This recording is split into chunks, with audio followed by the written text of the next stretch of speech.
Chers amis, bonjour. Bonjour, chers collègues. Bonjour. Bonjour. Nous sommes ensemble pour partager ensemble sur une étude très intéressante.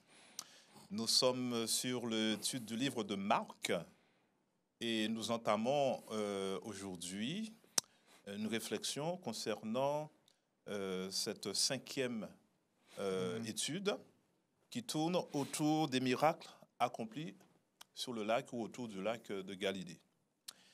Donc, avant de commencer, nous allons prier et nous souhaitons que chacun d'entre vous, bien assis, confortablement, soyez à l'écoute, peut-être aussi la Bible en main. Prions ensemble. Merci.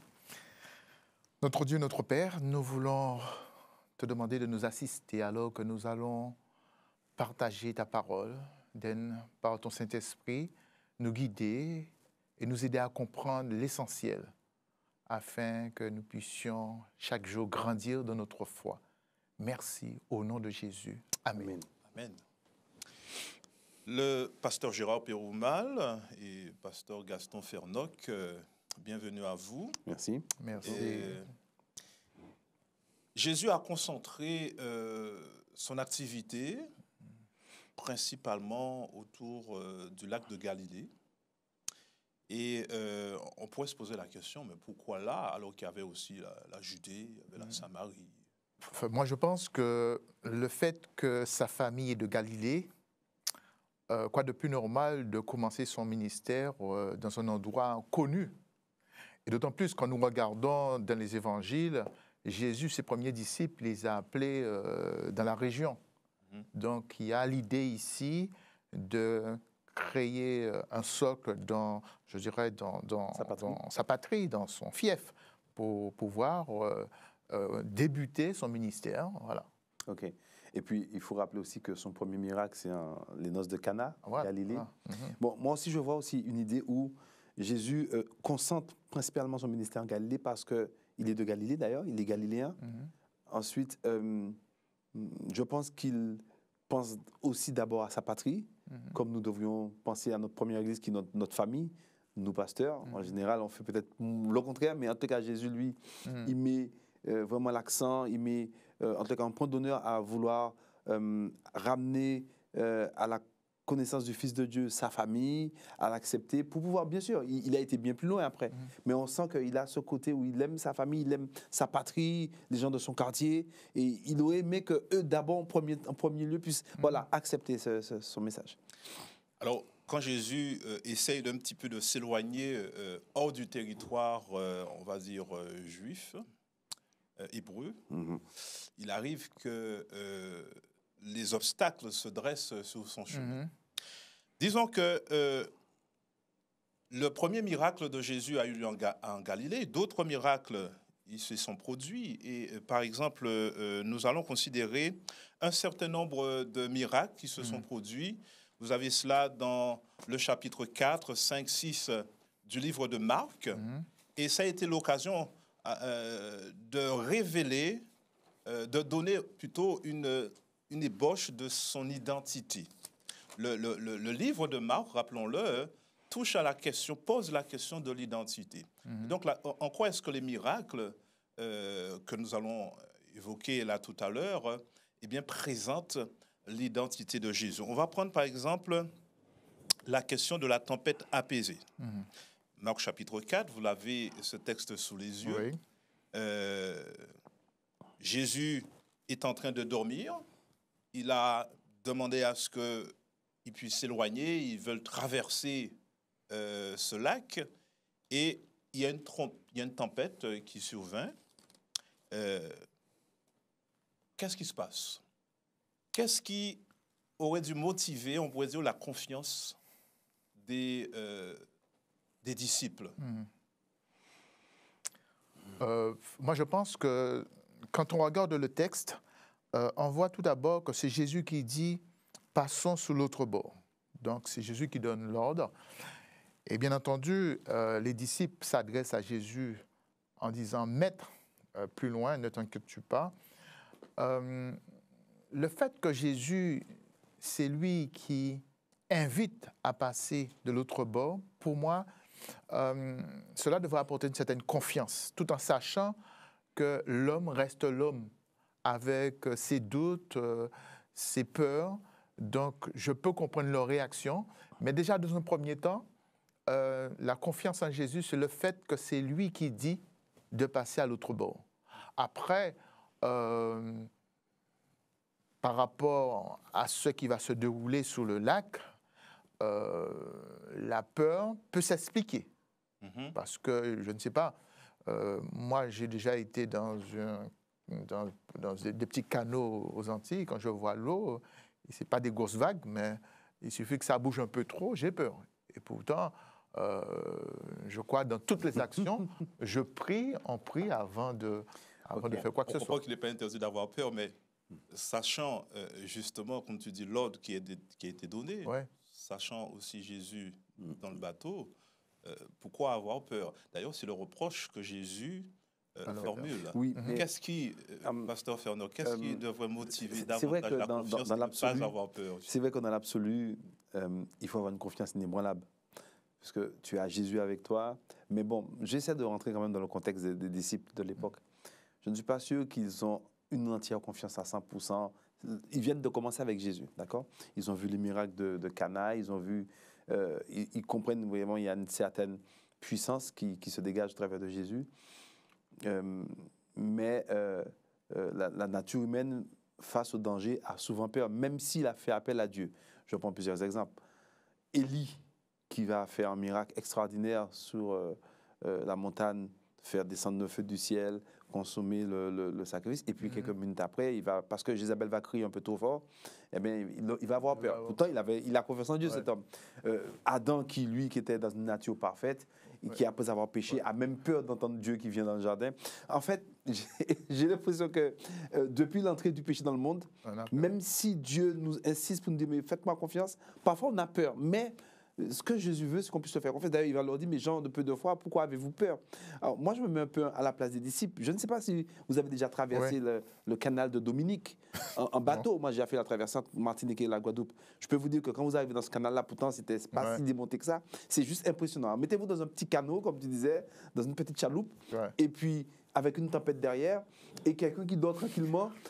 Voilà. Maintenant, c'est vrai qu'ils auraient dû se dire, mais on a Jésus avec nous. Nous traversons des tempêtes dans nos vies, d'une manière générale, qui ne sont pas forcément le canal de Dominique, etc. Il y a toutes sortes de tempêtes qui ne sont pas je vais vous dire quelque chose. Sous la mer. Nous traversons des tempêtes. Il n'y a pas longtemps, on a traversé la crise de Covid. Oui. On avait tous peur, n'est-ce pas?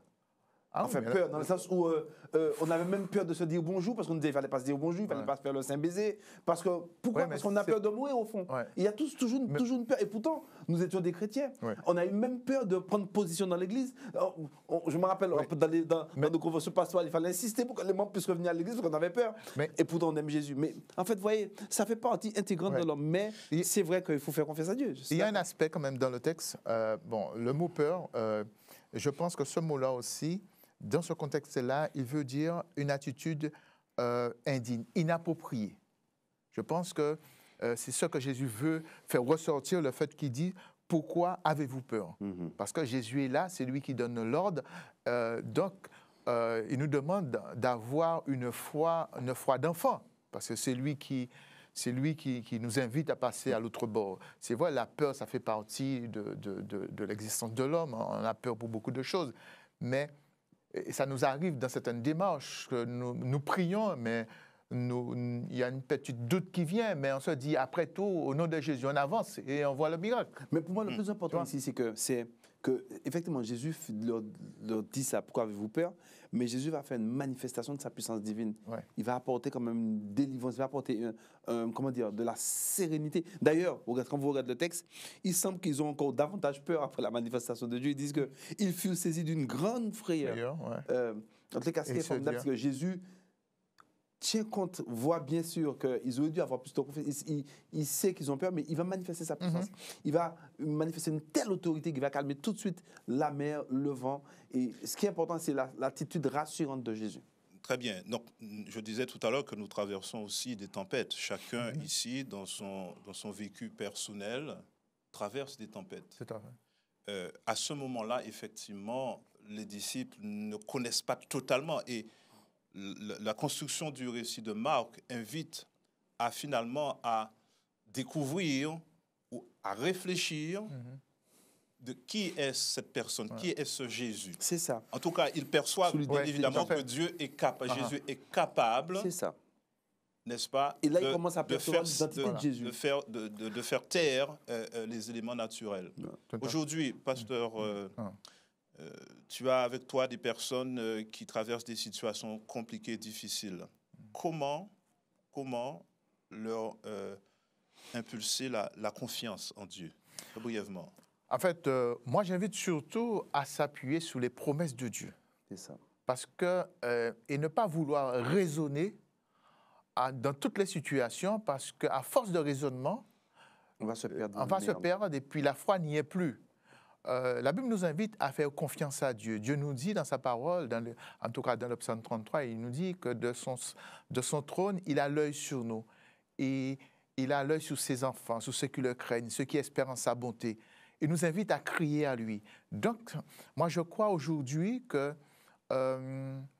nous devons apprendre à faire confiance à Dieu, même si des fois, on ne comprend pas. Et c'est pour ça, c'est important de reconnaître notre incrédulité, notre peur, et le confesser à Dieu pour avancer par la foi. Donc, si on est obéissant, on n'a pas à avoir peur. Je pense aux martyrs, aux premiers martyrs aussi, qui à partir du moment qu'ils ont été obéissants, certains ont bravé comment dirais-je, les lions. Les lions. Ils ont bravé parfois le feu de l'Inquisition parce qu'ils restaient obéissants. Est-ce que ça veut dire qu'il n'y a pas eu de trouble en eux? Non, mais ils sont restés imperturbables. Il faut faire confiance aux promesses de Dieu. Néanmoins, c'est pas parce que la personne a peur, la personne n'est pas forcément obéissante. Élie n'était pas désobéissant pour autant, d'accord ou pas? D'ailleurs, les motociers, ça passait par la mort. C'est pour vous dire comment il était bien, ce gars. Néanmoins, je veux dire, comme vous venez de dire, il nous faut apprendre à faire confiance aux promesses de Dieu. Quoique, quand Dieu fait une promesse, il se tient derrière chacune de ses promesses. Tout à fait. Et que quand Dieu a dit de ne pas avoir peur, eh bien, il ne faut pas avoir peur. Néanmoins, la Bible dit dans le psaume, il sait que nous sommes poussière. Il se souvient qui nous sommes. N'oubliez pas que depuis la chute, depuis le péché, nous avons une nature de péché qui nous affaiblit, qui affaiblit même notre entendement. Donc Jésus, c'est pas pour rien que Dieu manifeste une grâce si puissante pour nous sauver d'ailleurs. Donc c'est pour ça qu'il insiste pour qu'on puisse faire confiance. On va avancer. Juste un point, je voulais dire, et un exemple vraiment frappant, c'est l'exemple des 3 compagnons de Daniel. Quand on a chauffé la fournaise ardente 7 fois, la chaleur tuait ceux qui l'emmenaient, et pourtant ils n'avaient pas peur. On les a balancés dans le truc. Alors, on a plusieurs exemples. On a des exemples de ceux qui sont forts, d'autres comme David qui ont fui. Il y a tout plein d'exemples. Et certainement, dans votre vie personnelle, dans notre vie personnelle, il nous faut apprendre à faire confiance aux promesses de Dieu. Ça, c'est clair. Voilà. Un autre exemple. Nous avons vu le premier exemple qui dit, eh bien, ce Jésus-là, en tout cas, c'est pour elle, mais qui est ce Jésus-là? En tout cas, celui-là, il est capable de faire taire les éléments naturels. C'est clair. Il y a que Dieu qui peut faire ça. Un deuxième élément de la capacité de Jésus et ainsi de s'identifier aux autres, c'est l'exemple de la délivrance du démoniaque de Génézareth. Jésus donc a traversé le lac finalement. Dans Marc chapitre 5, Jésus a traversé le lac et il se trouve dans le territoire. Et quand il arrive avec ses disciples dans le territoire, il y a un démoniaque qui arrive. Que se passe-t-il avec ce démoniaque? Comment il réagit? Dites-moi un peu. Et pour aller plus vite, parce qu'il nous faut aller vite, parce que j'ai encore plein de questions, est-ce que c'est le démoniaque qui vient... D'ailleurs, on a une déclaration très forte là. Tu es Jésus, le Fils de Dieu. Le Saint de Dieu. Le Saint de Dieu. Et il va y avoir un acte de prosternation. On pourrait dire même un acte proskunéo d'adoration. Bon, je pose la question, est-ce que c'est le diable qui adore Dieu là? Le diable qui a toujours voulu, jusqu'à maintenant, refuser à Jésus ce titre de Dieu et lui refuser d'être adoré. Alors, dites-moi. Je pense que, selon moi, c'est l'homme, l'être humain qui adore, qui se prosterne devant Dieu. Le texte nous dit qu'au verset 6, chapitre 5, ayant vu Jésus de loin, il accourut, se prosterna devant lui et s'écria d'une voix forte, « Qu'y a-t-il entre moi et toi, Jésus, Fils du Dieu très haut ?» Qui dit ça là? Là- Qui dit ça là, à ce moment-là? Ça, c'est la bonne question. Qui Il dit y a ça? un acte d'adoration, Il y a- mais en même Ouais, temps, ouais. Alors, donc il y a deux actes là. Il y a l'acte Ouais. d'adoration et Il y a l'acte deux de soumission. Ouais. Je Il pense y a l'acte d'adoration de l'homme, Ouais. probablement qui, en tout cas, ressent que Jésus peut l'aider. Oui. Mais il y a l'acte de soumission des démoniques, des démons. du démon. C'est du eux démon. qui sont en train de dire Exact. qui a-t-il entre eux. Exact. Mais vous remarquez bien le texte. Ouais. Le texte ne les dissocie pas. Ouais. Ayant vu Jésus de loin, il s'écria. Ouais. C'est même pas au pluriel. Hein. Donc, se prosterna devant on lui. voit, Ouais. ils sont tous les deux ensemble Ouais. là. Mais il y a quand même deux actes. Je pense que ici, on voit la manifestation de La puissance de Jésus. la là. puissance de Dieu, de l'Esprit de Dieu, puisque ça ne peut être que l'Esprit de Dieu qui pousse l'homme à se prosterner. Mais en même temps, nous sommes dans un conflit réel, cosmique. Le mal ne dort pas. Et même quand l'Esprit de Dieu nous invite à faire le bien, quand l'Esprit de Dieu nous invite à adorer notre Dieu, l'esprit mal agit aussi. Il veut que nous puissions faire le contraire ou peut-être que nous puissions faire semblant. Donc là, dans ce cadre-là, pour moi, c'est l'homme qui se prosterne, mais les démons ne restaient pas les bras croisés. OK, très Ils bien. se soumettent. Tu vois? Ils se Voilà. soumettent néanmoins, Alors- puisqu'à ce moment-là, ils demandent à Jésus, Ils se ils soumettent parce supplient que- Jésus de parce les que- envoyer Ils dans se les soumettent cochons. parce que, Parce en tout cas, dès le début, là, quand je relis le texte, il n'y a que les démons qui parlent là. On est d'accord? Oui. Jusqu'au bout. D'ailleurs, il parle au singulier. D'accord? Enfin, en tout cas, Marc, c'est comme ça, Marc le traduit dans son évangile. Mais Ouais. ils disent en même temps qu'ils sont plusieurs. On est d'accord? Donc, ils ne sont pas tous plusieurs en train de dire. On est d'accord ou pas? Mais c'est vrai, je concède que le fait que l'homme, en tous les cas, se prosterne, c'est lui qui se prosterne. En tous les cas, c'est lui qui adore, là. Parce que le mot proskuneo, c'est ça, adorer. Oui. Mais les démons sont obligés de se soumettre aussi. Ils ne peuvent pas faire le contraire. C'est pour ça qu'ils sont en train de parlementer pour pouvoir trouver une solution pour les envoyer quelque part. Oui, et puis, quand on cherche à venir à l'adoration, on veut rester au pied de Jésus. C'est Et les ça. démons, c'est pas leur place de rester. Vous savez, à c'est fait. comme quand il y Mais a la en tout cas, lumière. ils sont obligés de se calmer là, en fuient. tout cas. Juste une expérience qui est très courte. Je me rappelle de quelqu'un qui est venu me voir en me disant qu'il entend des voix et qu'il avait besoin d'être délivré de cela. Donc, je lui ai dit, écoute, je veux me préparer, et puis, parce qu'il devait voir un autre responsable pour qu'on puisse prier à deux. Alors, donc, on a discuté, et quand je lui ai dit, je veux me préparer, il a changé de voix. C'est ça. Là, c'est le malin qui agit. Mais dans sa démarche de venir et d'exprimer son besoin de prière, c'est l'homme qui a prié. Tout à fait. Et c'est là, c'est important pour nous de bien comprendre que l'Esprit de Dieu nous conduit, mais le démon ne reste pas les bras croisés. C'est ça. Absolument. C'est ça. Très bien, C'est ça. très C'est bien. ça. Bien, merci. Donc, deuxième fait ici, Jésus va s'identifier, en tout cas, Jésus va donner à s'identifier comme étant celui qui est capable de chasser les Les ténèbres, démons, les forces des ténèbres, chasser les démons. Ça dit long sur le pouvoir de ce Jésus-là, sur son identité. Oui. Il n'est pas dit, voilà, Jésus ne dit pas je suis, comme l'évangile de Jean nous le décrit, je suis le pain, je suis. Non, Jésus donne à Par ses actes, réfléchir. C'est une déclaration, c'est une révélation parcellaire, mais qui doit permettre à chacun de se situer. Un autre exemple, on va y aller très rapidement, c'est cette fois-ci. Juste pour montrer la puissance divine, là, le verset 13, les démons demandent, s'il te plaît, envoie-nous dans les pousseaux. Ouais. Et le verset 13 dit, juste un petit verset, et il le leur permit. C'est Jésus qui donne la permission, même force des ténèbres. ouais. Voilà, c'est impressionnant la puissance divine. Nous n'avons pas à avoir peur, Exactement. là aussi. Pourquoi? Parce qu'on a un Jésus Dieu est qui a tout-puissant. autorité. Dès qu'on est avec Jésus, on a Jésus, voilà, on n'a rien à craindre. Vous savez, j'ai toujours conscience de ce texte où Dieu dit, celui qui vous touche, qui touche à ses enfants, c'est comme s'il a touché à la prunelle de ses yeux. Donc, on n'a pas à avoir peur face à qui que ce soit lorsqu'on a Jésus avec nous. Encore une fois, il ne s'agit pas juste de grandes déclarations, Jésus est, mais c'est le faire confiance parce qu'il C'est ça. s'agit d'un Jésus qui est capable, Tout à qui fait. montre qu'il est capable. C'est une confiance pratique. Un autre exemple, ça concerne cette fois-ci la résurrection. Donc nous avons vu un Jésus qui est capable de freiner les déchaînements des événements naturels, qui est capable aussi de mettre un frein aussi à la puissance de l'ennemi sur un de ses enfants qui espère la délivrance, qui souhaite la délivrance. Et nous voyons ici, cette fois-ci, un Jésus capable de freiner quoi là? De freiner la mort. Il s'agit ici de la résurrection d'un enfant. Là aussi, il y a aussi la capacité de Jésus, dans un autre exemple, à guérir une femme qui est atteinte de sang. Ou encore une fois,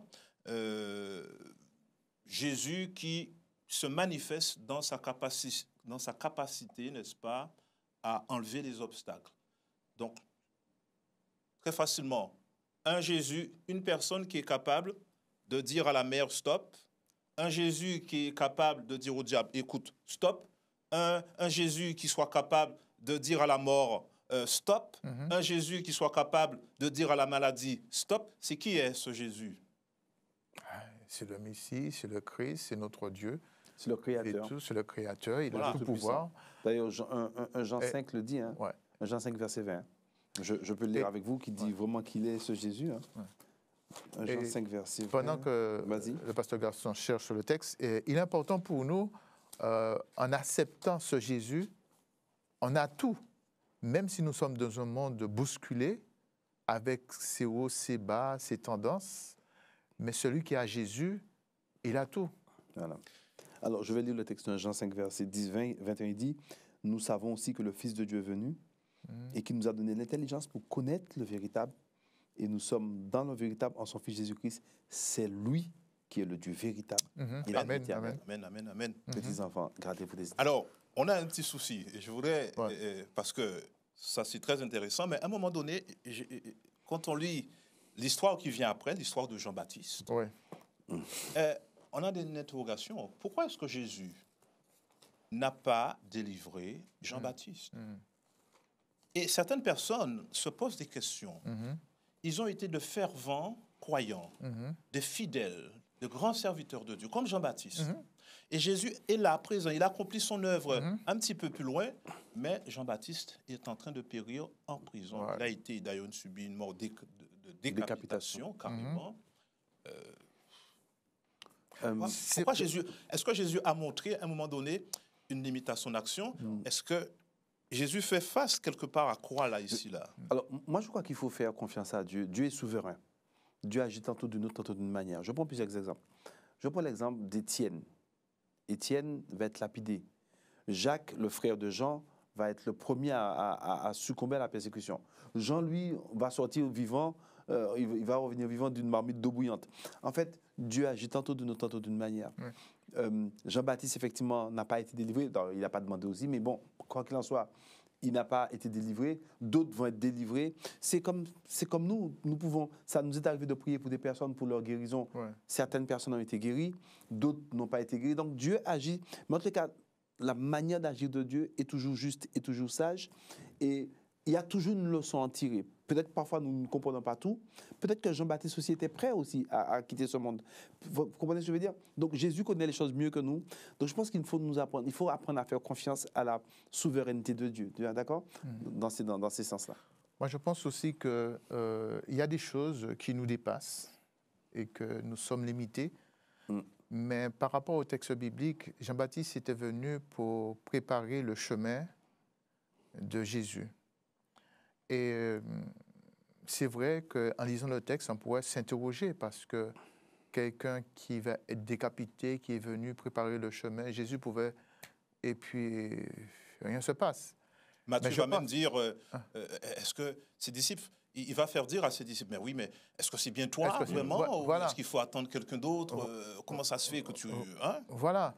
Donc, c'est tout à fait normal. Est-ce qu'il n'y a pas de quoi remettre en question l'identité, parfois, de Dieu?